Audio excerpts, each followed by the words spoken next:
Police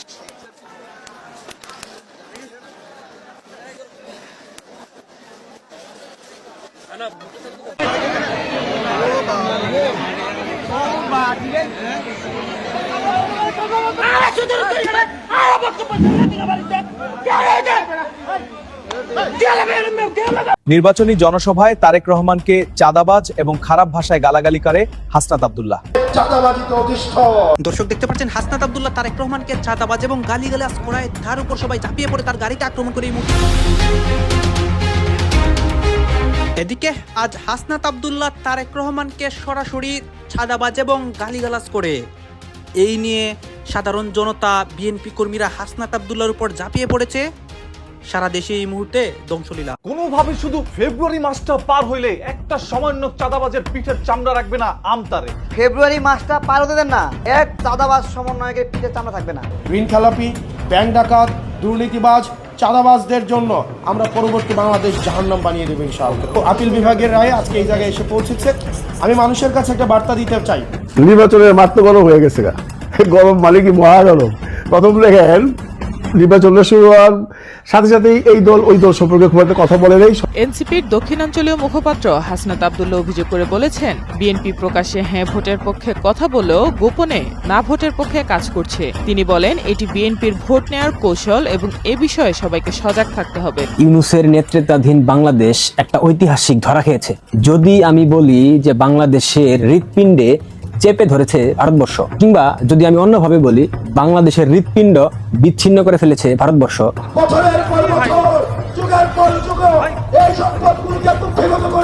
সুপ্রিয় দর্শক, আসসালামু আলাইকুম রহমতুল্লাহ। আশা করি সবাই ভালোভাবে সুস্থ আছেন।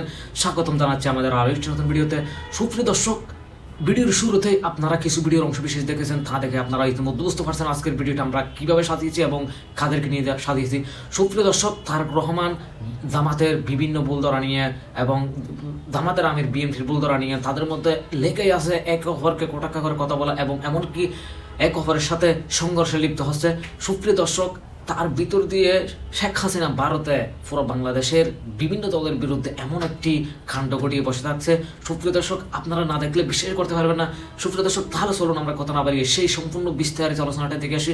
তার আগে আপনাদের প্রতি আমাদের একটা ছোট্ট রিকোয়েস্ট, যারা আমাদের চ্যানেলে এখন নতুন চ্যানেলটি সাবস্ক্রাইব করে লাইক শেয়ার করে আমাদের সাথে থাকুন। তাহলে চলুন আমরা কথা না বাড়িয়ে এখানে ভিডিওটি দেখে আসি। মুখপাত্র হাসনাত আব্দুল্লাহ অভিযোগ করে বলেছেন, বিএনপি প্রকাশ্যে হ্যাঁ ভোটের পক্ষে কথা বলেও গোপনে না ভোটের পক্ষে কাজ করছে। তিনি বলেন, এটি বিএনপির ভোট নেয়ার কৌশল এবং এ বিষয়ে সবাইকে সজাগ থাকতে হবে।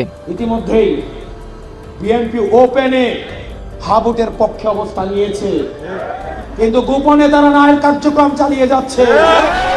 এই ওপেন গোপনের খেলা বন্ধ করে জনতার কাতারে নেমে এসে গণভোটে মুখে যেটা বলবেন কাজে সেটা করে হাকে জিতিয়ে আগামী সংসদে আমরা ক্ষমতা কাঠামোর ইতিবাচক পরিবর্তন করবো ইনশাআল্লাহ। আমরা দেখেছি গোপনে জনাব তারেক জিয়া হাবুটের পক্ষে অবস্থান নিয়েছে, নাহিদ ইসলাম হাবুটের পক্ষে অবস্থান নিয়েছে, ডক্টর শফিকুর রহমান হাবুটের পক্ষে অবস্থান নিয়েছে এবং বাংলাদেশের ফ্যাসিবাদ বিরোধী রাজনৈতিক দলগুলো হাবুটের পক্ষে অবস্থান নিয়েছে।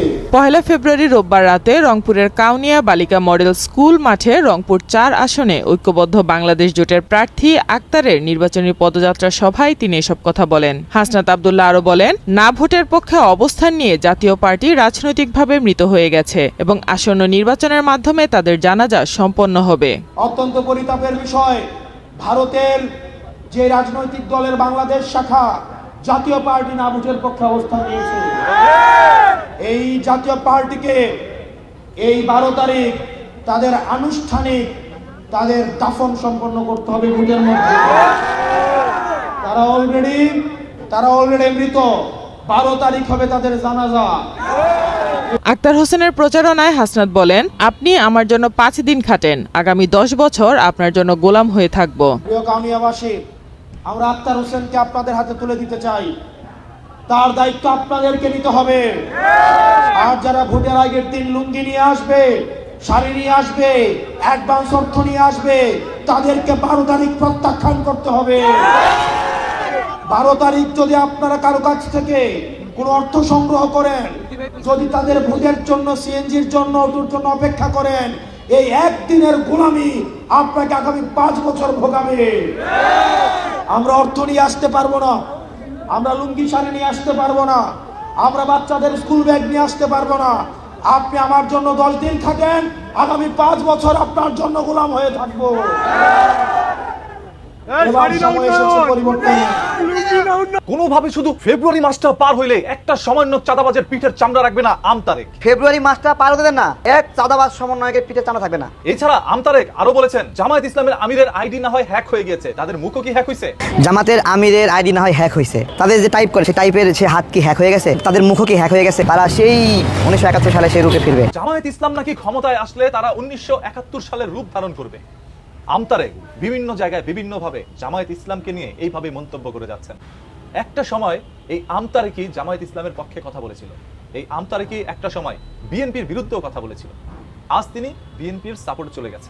আমতারেক যে একটি কথা বলল যে ফেব্রুয়ারি মাসটা গেলে তারপরে একটা সামান্য চাঁদাবাজের পিঠের চামড়া তিনি রাখবেন না, সবার পিঠের চামড়া উঠাই দিবে।